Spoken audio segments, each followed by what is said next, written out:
Hola, ¿qué tal? Bienvenido a una nueva videoclase. Empezamos con el tema de sangre.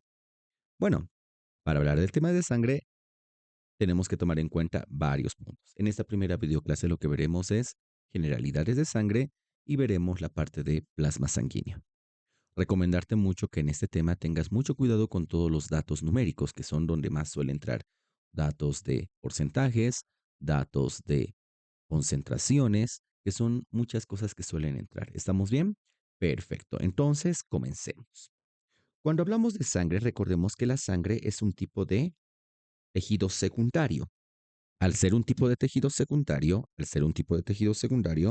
por tanto, lo primero que debemos tomar en cuenta es que deriva de un tejido primario, deriva del tejido conectivo, deriva del tejido conectivo. Por tanto, recuerden que la sangre es un tejido líquido que deriva del tejido conectivo. Por tanto, normalmente la sangre suele derivar de lo que es la parte del mesodermo, ¿ok? Por tanto, cuando hablamos de sangre, ¿qué tenemos que primeramente hablar? Recordar que siempre vamos a utilizar una terminología con sangre. La terminología, que es ustedes ya lo saben desde el lenguaje, la terminología que vamos a utilizar en este caso es EMIA. Todo lo que tenga terminología en EMIA va a ser una de los, nos está refiriendo a sangre. Y una de las cosas que nos va a interesar mucho es cuánto es el volumen de sangre total, que es algo que tienes que saber muy bien. Normalmente una persona suele tener entre más o menos 4 a 5, perdón, hacemos mejor, 4 a 5 litros de sangre. Ese sería su volumen. O también le podríamos hablar como volemia, que este 4 a 5% de sangre aproximadamente representa lo que es el 7% del peso de una persona, del peso corporal.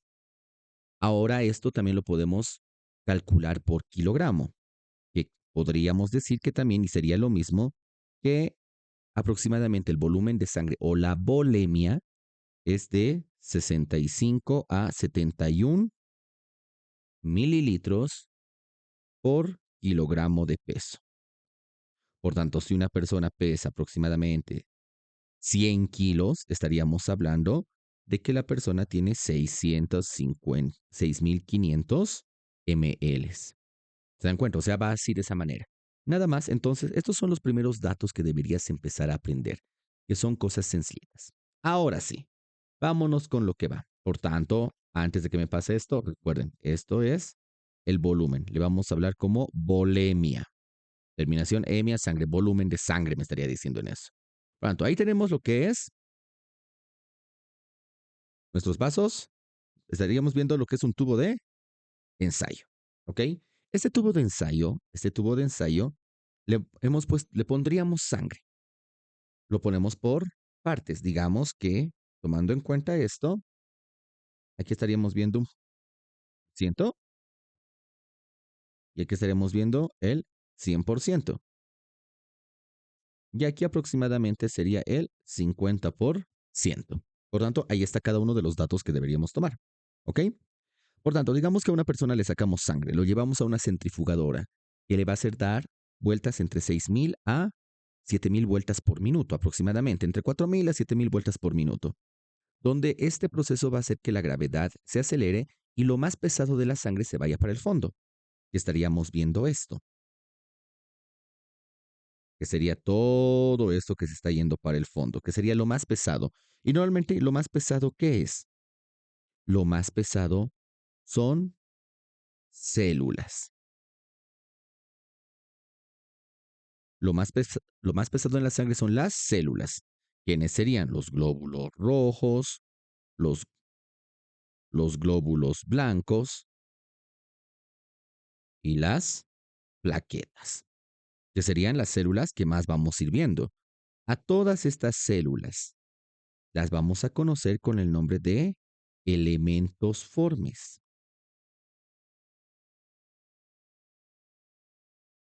Elementos formes. Sí, estás viendo vasos sanguíneos a los lados, ¿verdad? Es para que se arme el esquema más rápido. ¿Ok? Y del 100% de la sangre, los elementos formes constituyen el 45%, aproximadamente, o sea, menos de la mitad. Ah, y lo liviano de la sangre se queda hacia arriba. Lo liviano de la sangre se queda para arriba. ¿Qué es lo más liviano que tiene la sangre? Lo vamos a poner con este color. Lo más liviano es la parte líquida amarillenta que va a tener. Por tanto, lo voy a pintar un poquito de esta manera. Ah, vas a ver que normalmente el componente líquido es lo más liviano que tiene. Por tanto, eso se encuentra hacia arriba.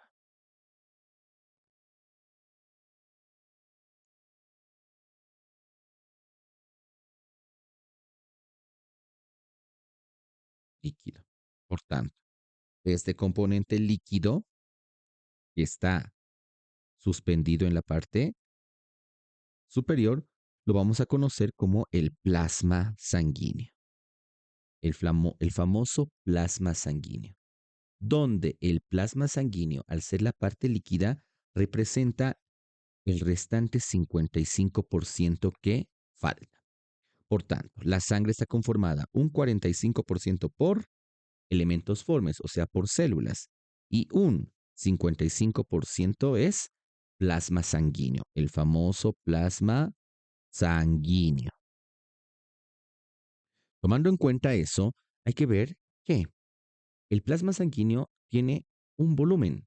El volumen plasmático, o sea, el volumen del plasma, hablando ya no en porcentaje, sino hablando en valores, sería de 45, 40 a 50 mililitros por kilogramo de peso. ¿Me han preguntado antes? Sí, esta ha sido una pregunta alguna vez, ¿ok? Tener por tanto cuidado con este valor del plasma sanguíneo, cuál es su volumen completo. Ahora, ¿qué es lo primero que vamos a hablar en esta primera parte o en esta primera videoclase? De sangre. En esta primera videoclase de sangre lo que vamos a hablar es del plasma sanguíneo. Es lo que vamos a hablar en esta primera videoclase, de ese 55%. Por tanto, cuando hablamos del plasma sanguíneo, hay que tomar en cuenta que el plasma sanguíneo no es nada más que la parte líquida. Y del 100% del plasma,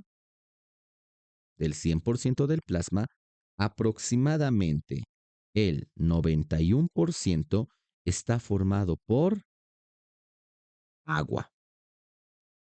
O sea, más, casi todo el plasma es agua. El 8%, empecemos con un 1% que no te lo menciona en tu libro, está formado por netamente lo que es iones, nutrientes y desechos, incluyendo lo que son hormonas. ¿Ok? Y el 8% restante para llegar al 100%, si haces el cuento, está formado por proteínas. Perfecto. Ahora, lo que más nos va a interesar en esta ocasión es hablar de las proteínas. Por tanto, empecemos a hablar de las proteínas. A las proteínas del plasma se las considera como proteínas plasmáticas. Tiene 4 proteínas plasmáticas. Empecemos jugando con esto. Primera proteína plasmática. Primera proteína plasmática. La primera proteína plasmática es conocida con el nombre de globina o también conocida con el nombre de globulina. Es lo mismo. Globina o globulina es lo mismo. ¿Ok? Globina o globulina es lo mismo. Tomar en cuenta eso. ¿Ok? Donde la globina o globulina se une con una sustancia llamada grupo M o grupo hemo. ¿Ok? Y el grupo hemo es el resultado de la unión de dos cosas. Es el resultado de la unión de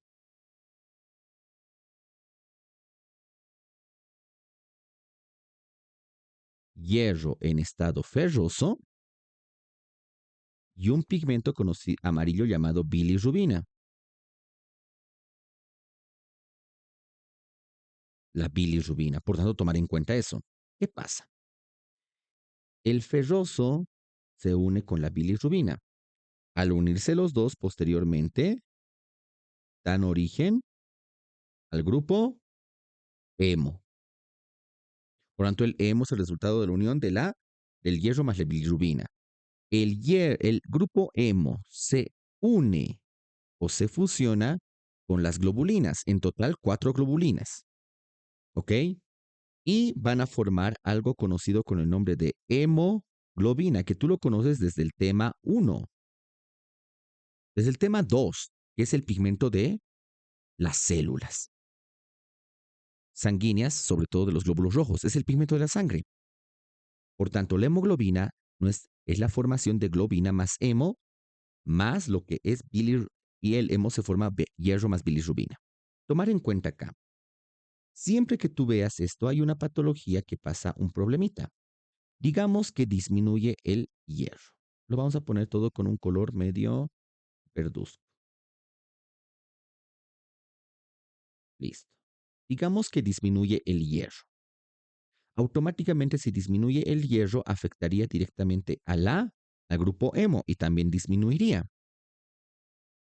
Y el grupo hemo automáticamente, ¿qué disminuye? Afectaría la hemoglobina disminuyendo la hemoglobina. ¡Wow! Por tanto, esta disminución de hemoglobina se le conoce con el nombre de anemia. Ah, ¿qué es anemia? Anemia, te pongo entre paréntesis, es la disminución de hemoglobina en sangre. Es la disminución de hemoglobina en sangre. Y en este caso, si te das cuenta, esta anemia, o sea, esta disminución, está ocurriendo ¿por qué causa? Por falta de hierro. Y normalmente, ¿cómo se dice déficit? Ah, se dice penia. Ah, es una anemia ferropénica.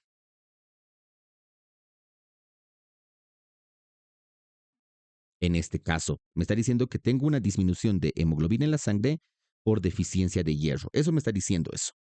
Ah, perfecto. Por tanto, en esto quiero que metas en tu mente que la anemia es una disminución de hemoglobina en la sangre. Es lo que tienes que ver. Y por tanto, si está disminuyendo el hierro, te das cuenta que va a quedar sobrando la bilirrubina. ¿Y qué dijimos que era la bilirrubina? La bilirrubina dijimos que era un pigmento amarillo. Y por tanto, si empieza a aumentar la bilirrubina, automáticamente, ¿cómo se va a poner la persona que aumenta su bilirrubina? Porque si hay poco hierro, dejas suelto bilirrubina. Y si la bilirrubina suelta está aumentando, te pones de color amarillo. Y a ese proceso o a esa patología se le conoce con el nombre de ictericia. Por tanto, ¿qué es la ictericia? Y te pongo una imagen que te había dejado preparada, que lo he dejado preparada acá. La ictericia no es nada más que la coloración o el pigmento o la coloración amarilla de piel y mucosas. En este caso estamos viendo y muy clásico, normalmente donde se ve, suele ser en la esclera de los ojos, en la esclerótica, en la parte blanca de los ojos. Miren, eso es ictericia. Por tanto, ¿cuál es la función de la globulina? La globulina tiene como función formar hemoglobina. Por tanto, si la hemoglobina se destruye, la hemoglobina primero se destruiría en globina o globulina y en grupo M. Y a su vez el grupo M después se destruye en hierro y en bilirrubina, si fuera al revés. ¿Ok? Normalmente. ¿Ok? Perfecto. Segunda proteína plasmática. La segunda proteína plasmática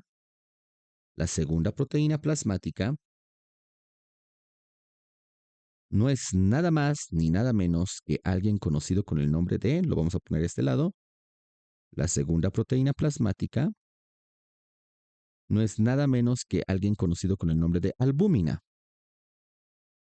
¿Ok?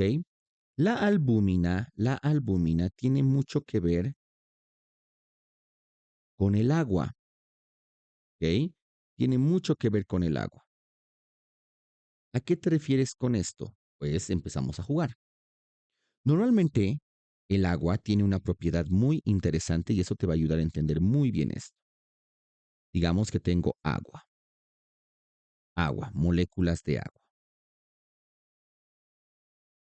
¿ok?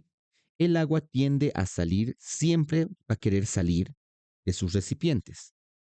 Ah, recuerda, el agua siempre tiende a salir de los recipientes. Y en este caso, si el agua quiere salir del vaso sanguíneo, va a salir de su recipiente, ¿hacia dónde saldría?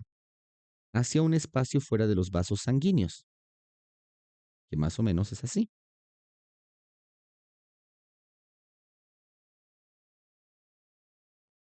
Ah, ¿cómo se llama este espacio? Se han dado cuenta que las células no están completamente unidas, tienen pequeños espacios.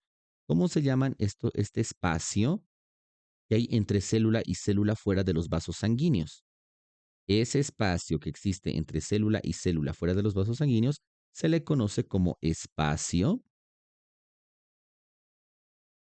intersticial. Por tanto, ¿hacia dónde se sale el agua? Hacia el espacio intersticial. Y aquí hay algo muy especial. Imagínate que no tuvieras nada más que esta fuerza que hace que el agua se salga, que sería la famosa presión hidrostática. ¿Qué es la presión hidrostática? Es la fuerza que ejerce el agua para salir de sus recipientes de donde esté. ¿Te imaginas que solamente hubiera esta fuerza? Pues todo se saldría, todo el agua se saldría. Y en tu sangre solo quedaría células, polvo literal. Entonces, ahí es donde entra en juego la albúmina. ¿Qué hace la albúmina? La albúmina hace un efecto contrario. ¿A qué nos referimos con efecto contrario? Atrae agua. En vez de jalar, en vez de expulsar, atrae agua. Por tanto, lo que hace es retener el agua dentro de los vasos sanguíneos. ¿Y cómo se llama esta fuerza que ejerce la albúmina para evitar que el agua se salga? A esa se le llama presión coloidosmótica, se lo abrevia de esa manera, pero te lo pongo al lado. La famosa presión coloidosmótica. ¿Qué es la presión coloidosmótica? La presión coloidosmótica es aquella fuerza que hace que el agua no salga, o sea, es la fuerza de atracción de agua. ¿Quién hace presión coloidosmótica? Normalmente la albúmina. La albúmina hace presión coloidosmótica. ¿Ok? Por tanto, imagínate, si no tuviéramos mucha albúmina, solo una albúmina, bajaría la presión coloidosmótica. Y por tanto, ¿qué pasaría? Si no hay mucha albúmina, no hay quien retenga agua. Si no tenemos quien retenga agua, el agua hacia dónde se sale? Hacia el espacio hacia el espacio intersticial. Y si se sale el espacio intersticial aumenta su volumen. Y al aumento de volumen del espacio intersticial, a eso se le conoce como edema. O sea, se hincha. Y ese hinchazón es solamente un aumento de agua cuando hay en ese momento. Ah, por eso es muy importante la albúmina. Porque la albúmina, perdón, porque la albúmina lo que hace es retener gracias a la presión coloidosmótica o presión osmótica. Perfecto. Por lo tanto, ¿quién mantiene la presión osmótica? La albúmina. Ah, vámonos con el siguiente. Tercer tipo de proteína. El tercer tipo de proteína que lo vamos a poner acá, no son nada más ni nada menos que unas proteínas conocidas con el nombre de lipoproteínas.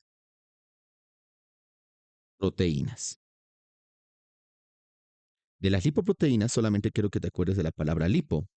Lipo significa grasa. ¿Tendrán que ver algo con las grasas? Exactamente, tienen que ver mucho. ¿Cuál es su función básica? La función básica de las lipoproteínas es el transporte de colesterol. Es el transporte de colesterol. Esa es la función básica de una lipoproteína. Por lo tanto, las lipoproteínas se encargan de transportar colesterol. ¿Por qué normalmente transportan colesterol? Por la siguiente razón que te voy a mostrar ahora. El colesterol, ¿ok? Cuando está suelto en la sangre, tiende a pegarse a los vasos sanguíneos, a la pared del vaso sanguíneo, al endotelio, y se pega al endotelio sanguíneo. y miran, empieza a formar como unas pequeñas placas. Y estas placas se les conoce como placas arterioscleróticas y esta patología se llama arteriosclerosis. Te das cuenta que al formar las placas está disminuyendo el diámetro o está disminuyendo el área de paso de sangre, siendo que pues, hasta causando tal vez en algún momento bloqueos. Por eso el consumo de mucha grasa está muy relacionado con problemas cardiovasculares por esta razón. Por tanto, para evitar eso, ahí es donde vienen las lipoproteínas. Y tengo sobre todo dos, en realidad son tres. Unas grandotas, unas medio pequeñas y otras súper chiquis. Las grandotas se llaman HDL. ¿Qué significa HDL? Lipoproteínas de alta densidad, High Density Lipoprotein. En cambio, estas son las LDL, las medianas. Lipoproteínas de baja densidad, Low Density Lipoprotein. Y estas son consideradas las VLDL. Lipoproteínas de muy baja densidad, Very Low Density Lipoprotein. De ahí vienen sus abreviaturas. ¿Cuál es el chiste de estas lipoproteínas? Transportan colesterol. La de HDL puede transportar, mira, harto colesterol. En cambio, el LDL, no mucho. La VLDL, nada. Esta la vamos a dejar a un lado porque solamente está en el hígado y su función principal es otra. La HDL, al transportar mucho colesterol, deja, deja muy poco colesterol suelto, haciendo que eso sea bueno, porque si no dejas colesterol suelto, no hay quien se pegue. En cambio, la LDL no tiene capacidad de transportar mucho colesterol, por tanto, deja mucho colesterol suelto. Al dejar mucho colesterol suelto, este colesterol se va a pegar y va a formar esas placas. En cambio, la HDL no deja colesterol suelto. Por esa razón, las lipoproteínas son tan importantes para el transporte de qué? Para el transporte de colesterol. Y así no dejar colesterol suelto para que no se pegue al endotelio de los vasos sanguíneos. Perfecto. Y por último, tenemos la última proteína plasmática. La última proteína plasmática, 4, sería el fibrinógeno.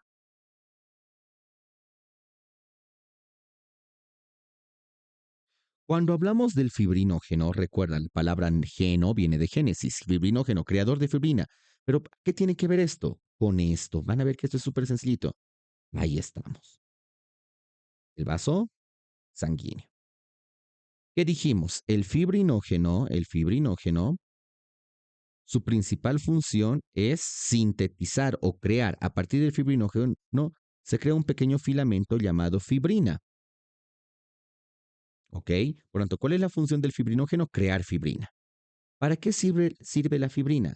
Para este fenómeno, que lo vas a ver rápidamente. Digamos que el vaso sanguíneo tiene una herida. ¿Ok? Digamos que se le hace una herida al vaso sanguíneo. Ahí está. Se le hizo una herida al vaso sanguíneo. ¿Ok? Para poder restituir esa herida rápidamente, van a venir unas células. Van a venir unas pequeñas células. Esas células son las plaquetas. Y las plaquetas van a ir a cerrar esa herida, ese hueco, formando lo que es algo llamado tapón plaquetario. ¿Ok? Pero la sangre, normalmente cuando hay este proceso, empieza a ir mucho más rápido y a veces, ¡plum!, otra vez la quita todas las plaquetas. Lo mismo que nada. Por tanto, cuando vienen las plaquetas, aquí tienes que hacer o viene una función o una estructura de refuerzo para poder reforzar la formación de ese tapón plaquetario. Ahí es donde viene esa pequeña fibra llamada fibrina. Y esa fibrina lo que hace es formar como una pequeña red. Lo que hace es formar como una pequeña red para agarrar y sustentar a las plaquetas. Y al paso, de esta manera, ayudar a formar el famoso coágulo. ¡Wow! Entonces la fibrina está relacionada con el proceso de coagulación. Pero nosotros no vamos a decir coagulación. A este proceso, para evitar la salida de sangre, le vamos a llamar hemostasia. Por tanto, el fibrinógeno está relacionado con la hemostasia. ¿Qué es la hemostasia? Es el proceso para evitar la pérdida sanguínea. Listo. Y de la hemostasia, ¿para qué hacemos hemostasia? Para evitar que el cuerpo pierda su equilibrio. El cuerpo siempre busca estar en equilibrio, siempre. Cuando se rompe el equilibrio, automáticamente el cuerpo se enferma y se causa la enfermedad. Por tanto, en este caso estamos hablando de que la hemostasia nos ayuda a mantener el equilibrio. ¿Y cómo se llama el proceso de equilibrio? Homeostasis, que lo voy a hacer con otro color. Homeostasis. ¿Qué es la homeostasis? Es el conjunto de procesos que ayudan a mantener el equilibrio. Palabra clave, equilibrio. Por tanto, ¿para qué hacemos hemostasia? Para mantener la homeostasis. ¿Quién es responsable de la hemostasia? El fibrinógeno, que ayuda a formar fibrina y junto con la plaqueta forman lo que son los coágulos y la famosa costra que estarías viendo ahí. Y de esta manera te das cuenta que hemos terminado lo que es la parte de proteínas plasmáticas, que no es nada difícil, es súper facilito. Cada uno tiene su función. En una siguiente videoclase estaríamos viendo lo que es rápidamente la parte de elementos formes, que es la siguiente parte que nos interesaría. ¿Ok? Tomar en cuenta algo. Algo que nos olvidábamos. Por eso hemos hecho este dibujo acá.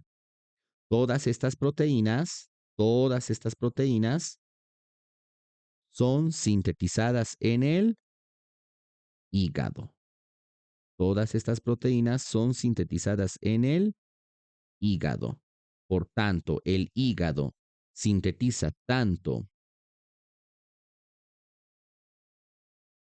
la globulina, como también crea o sintetiza albúmina, como también crea lipoproteínas, como también va a crear fibrinógeno. Por tanto, ¿dónde nacen todas estas proteínas plasmáticas? En el hígado. Tomar muy en cuenta. Perfecto. Nos vemos hasta una siguiente videoclase donde verán ya el estudio de los elementos formes. Nos vemos. Bye bye.